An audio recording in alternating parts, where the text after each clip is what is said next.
Hello again, everyone. As we near the end of our Blended Learning Guidebook, we should take a moment now to review the topics we've covered so far. Reviewing the design process will take us a long way toward one of our final topics of the guidebook, evaluating your blended learning design. We began the guidebook with a discussion of the benefits we can gain by adopting a blended approach for our course or program, selecting and integrating the best qualities of both in-person and online learning so that each supports and builds upon the other. We then looked at some frameworks and models, including the complex adaptive blended learning system and the community of inquiry framework to guide our decision-making and help structure our course or program. As we begin to reflect on our blended learning design, we can look back and ask if we've followed through on our model. Have we considered the roles of the learner and the teacher, the technology, content, learner support, and institution as outlined by the CABLES framework? Have we ensured an effective blend of social, cognitive, and teaching presence as described by the community of inquiry framework? In other words, we can ask ourselves objectively if our design meets our original intentions for creating a blended learning course or program. We then moved on to consider some of the key factors for creating successful blended learning, and especially for the importance of supporting both teachers and learners as they adapt to new roles and methods for teaching and learning in a blended environment. Again, we can evaluate, have we created the necessary conditions for effective blended learning, including a learning environment that supports open communication and trust, reflection and discourse, a sense of community and purposeful inquiry? Have we created opportunities for our learners to collaborate, and have we adequately prepared them for this form of learning? Implementing a blended learning course or program has a broader impact on the institution as well, so we looked at the potential motivators and barriers to blended learning and the need for institutional support.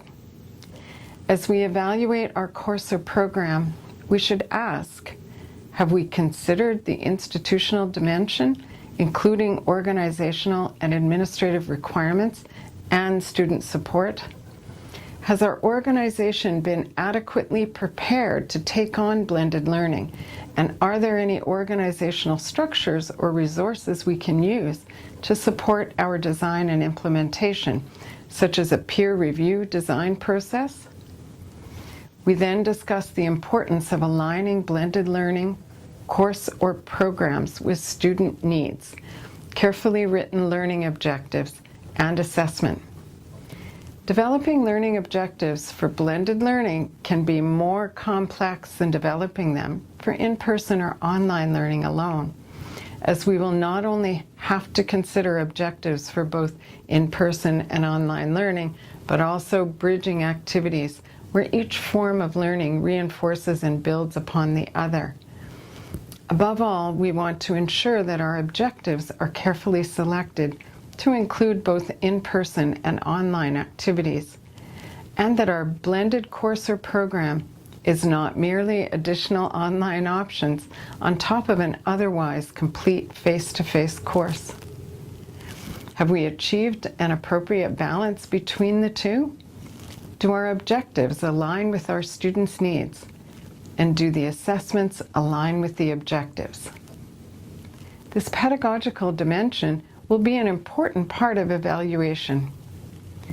We also surveyed a range of learning technologies, from learning management systems to web conferencing to wikis and digital storytelling. Our broad definition of technology included hardware, applications, and services that solve a problem.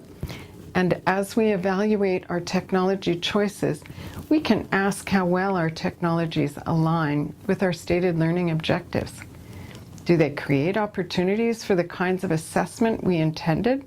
for both the in-person and online components of our course or program, and our technology choice is fully supported at the institutional level, including any necessary technical support.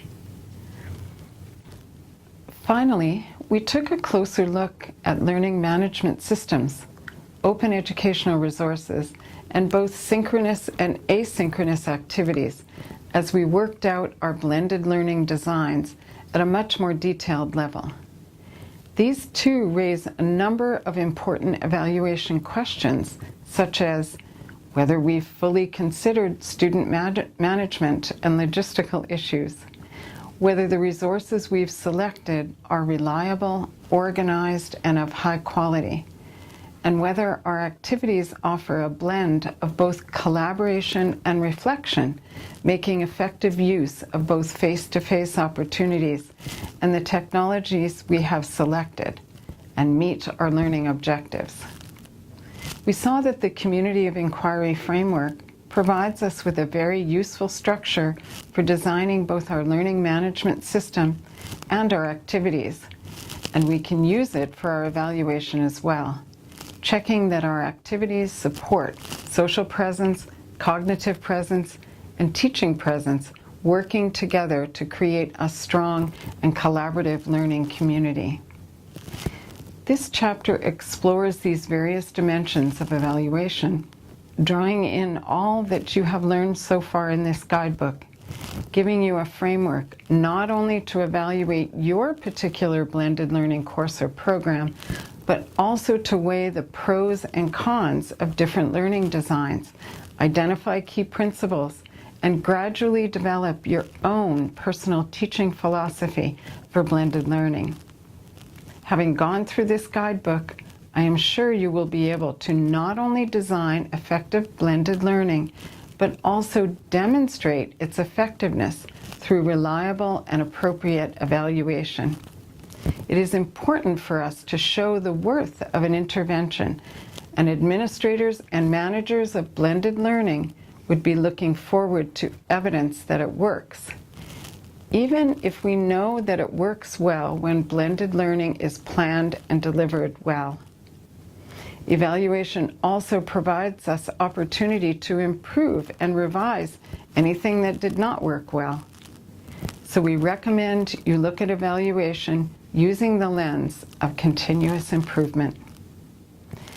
Thank you for joining us in this exploration of blended learning.